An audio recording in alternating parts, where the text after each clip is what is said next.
Good morning, Eric Mortensen here out of Shakopee, District 55A, and it is Friday, March 12th, one day before the one-year anniversary of Governor Walz unilaterally declaring himself the King of Minnesota.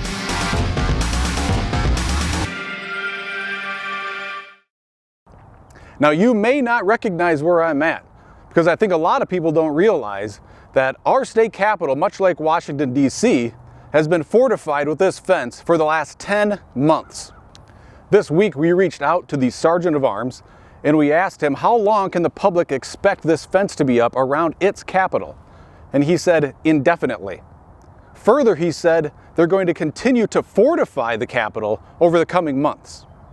In fact, our member directory, a little booklet that includes all of the members of the legislature, the cover of that booklet is a picture of the state capitol with this fence and a woman walking by with a mask on her face.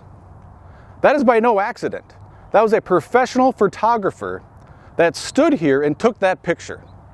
That is propaganda. They're trying to normalize this fence and the wearing of masks. And as this fence indicates, no public is allowed. For the last year, no public has been allowed inside our state capitol building or our state office building where the legislators are supposed to be working. The political class inside these buildings have long decided that it's fine if us lowly Minnesotans go to the Walmarts, the Menards, the Targets of the world, any big box store you'd like. That's perfectly acceptable, but they've decided they're far too important, they're far too vulnerable, and you're far too contaminated to enter into their workspace and address your grievances with your elected representatives. I'm convinced the real reason is they know you're pissed off. You want your voice heard because nobody answers these phones, and they just don't want to be confronted. Here we are inside the Capitol, Friday afternoon, a business day.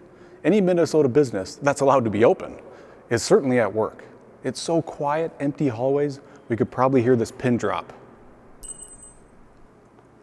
Here we are at the governor's office. This is my fourth visit to him in the last couple months. Every other time I've stopped by to say hi, no one's been here. So we'll see what happens.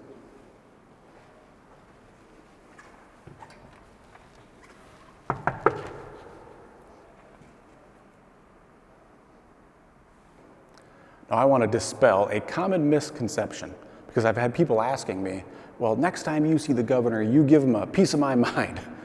Well, here's the reality. I've never met the man. He doesn't talk to us. He doesn't ask for our advice. He never comes into our offices.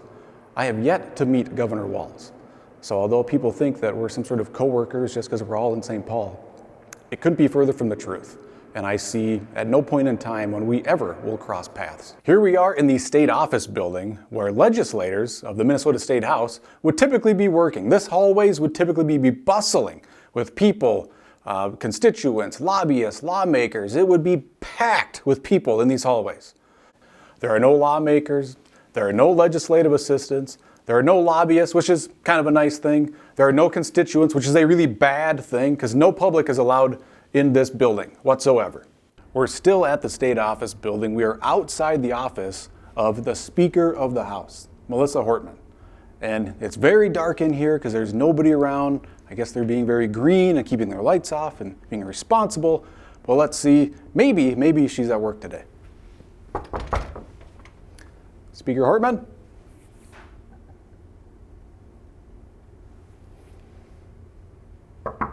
Speaker Hortman, you working today? There you have it. So this is your state government at work. Are you impressed? I hope not. You shouldn't be. I've done the math. There are 134 state representatives. On average, between my committee meetings and floor sessions, it averages about 13 to 15 hours a week of firm commitments, firm legislative work. Across 134 of us, for 10 weeks, we have invested 18,000 legislative hours year to date. What do we have to show for that work? 4 bills. We've passed 4 bills out of this body. Every single one of those bills is just a simple extension related to COVID issues. Issues we wouldn't even have if we brought the emergency powers to an end. There is no urgency in the legislature to get anything done, and there are urgent matters at hand. Today is March 12th, which means in 3 days, businesses will be filing their taxes. That'll be their deadline.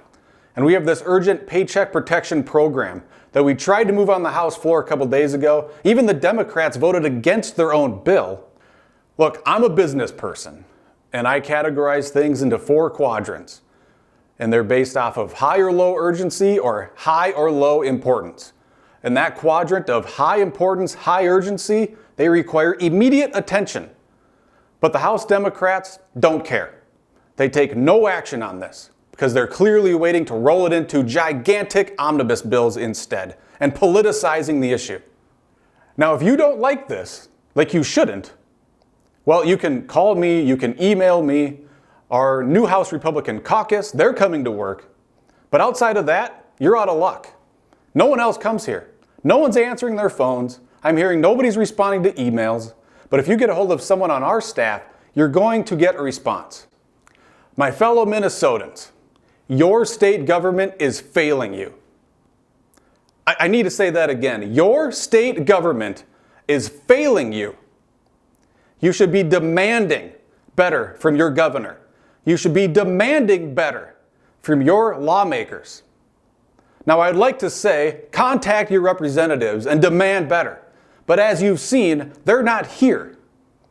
So, my call to action is write a letter to the editor of your local newspaper, and in that letter, demand that your lawmakers be better.